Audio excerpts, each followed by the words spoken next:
How's it going, everyone? My name is DrapPep. Welcome back to another installment of this series. I have an article I would like to read. This was posted February 3rd, 2026. It is titled, Star Wars is officially retconning The Last Jedi. Which, honestly, I didn't really have a problem with The Last Jedi. It was Rise of Skywalker I had a problem with.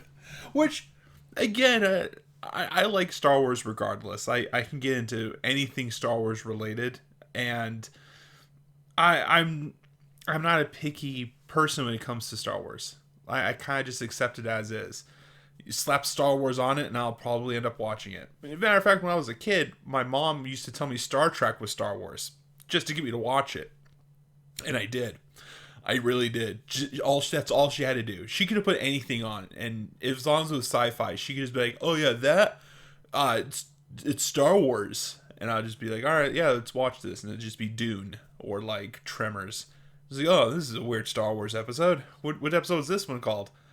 A Star Wars episode Tremors. That's what. Yeah, that's why it's called Tremors. Don't worry. Just shut up and watch the movie.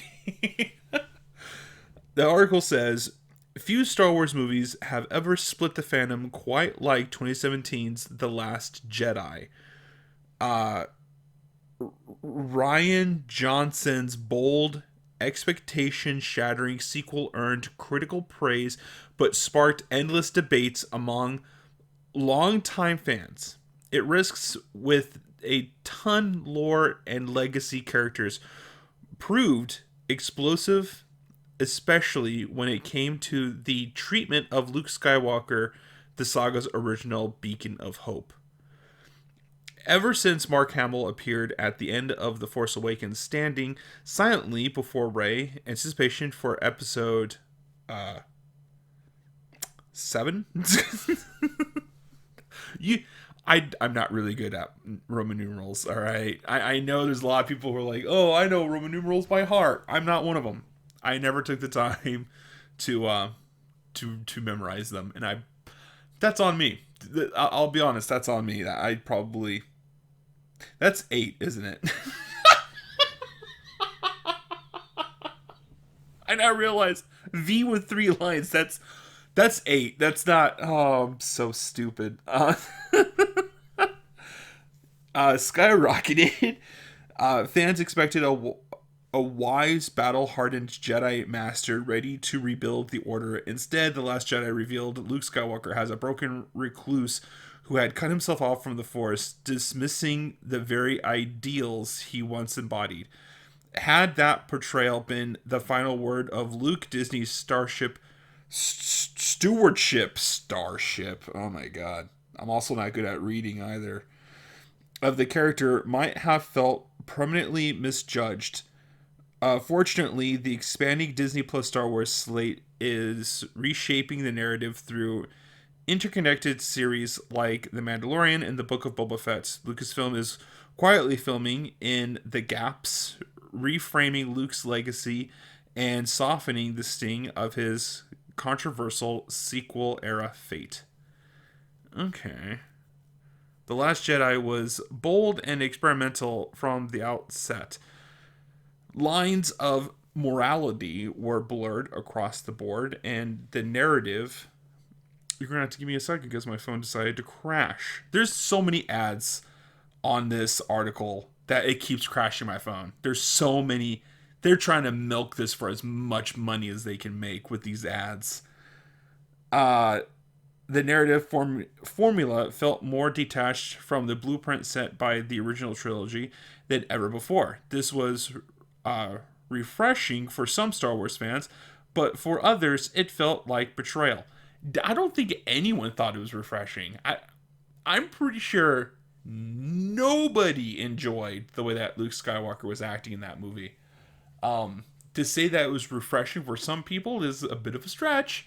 I would like for you to point them out for us. Go out there and point out the ones that thought that Luke Skywalker's version in this was refreshing. And by the way, you're not allowed to pick anyone from the studio or any of the investors. All right, go for it. Go on out there and point them out for me, because I don't think anyone thought that it was refreshing. I don't think so. I'm pretty sure it was across the line. Nobody liked that. Even I didn't like it, all right? And I like everything, and I didn't like it. No elemental embodied the divide more than Luke Skywalker's portrayal as a weary exile who wanted the Jedi to end. There was no divide. We were all on the same page about this. No one was divided about that. Luke's return had been teased in the final moments of The Force Awakens, with many expecting him to train Rey just as Yoda and Obi-Wan had trained him decades earlier. However, rather than nobly taking on the mantle of teacher, Luke refused responsibility. The character, once at the center of the restoration of balance in the galaxy, dismissed the Force as dangerous and retreated. That, dude, we know what happened. Let me just skip ahead in this article. This feels like a movie recap than explaining what they're planning to do. Viewers were simply told it failed. As a result, Luke's arc in The Last Jedi and the wider sequel trilogy read less like tragedy and more like regression. Fans didn't reject complexity, they rejected the sense that the saga's ultimate hero had given up before the story even began. The perception fueled years of backlash. So, the I could summarize this whole entire article in a few sentences. Uh, they messed up Luke's story arc, and now they're going to retcon it through other shows, trying to kind of push away that story plot they gave us for a new one. Done. That's all you had to have said. There was nothing in here about Disney officially saying it's no longer canon. There's just a lot of evidence of them saying it. And personally, I don't think there's no salvaging what Rise of the Skywalker did. There's no salvaging that. No one on set even knew what to do with that. No one on set. Even Mark Hamill, who was against all of it, openly against it.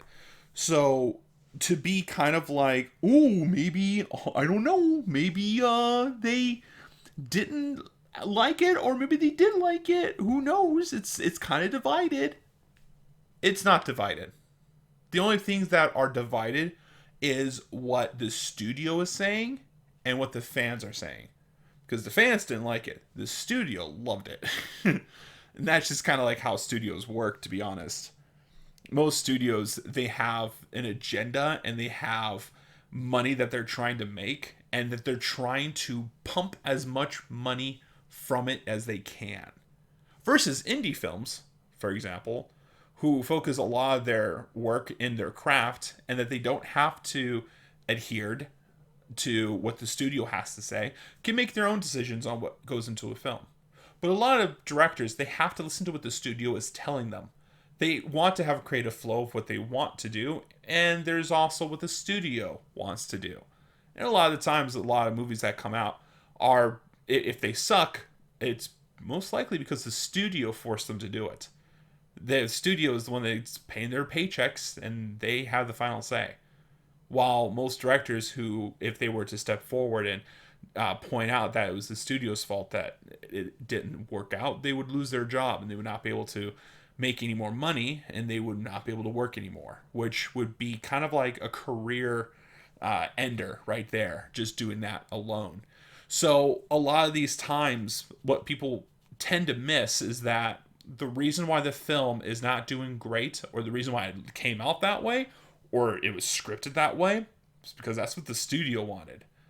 And then very rarely, it is the director's fault.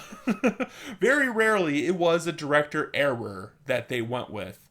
But a lot of times, most directors have to shake their heads at what the studio is trying to get them to do, and they just kind of go along with it because, well, they kind of like being employed. Now, as far as studio, Disney is concerned, yeah, that was definitely a Disney fault. Everyone knows Disney was at fault for this. Not the director, not the scriptwriter, not the actors or actresses, none of them.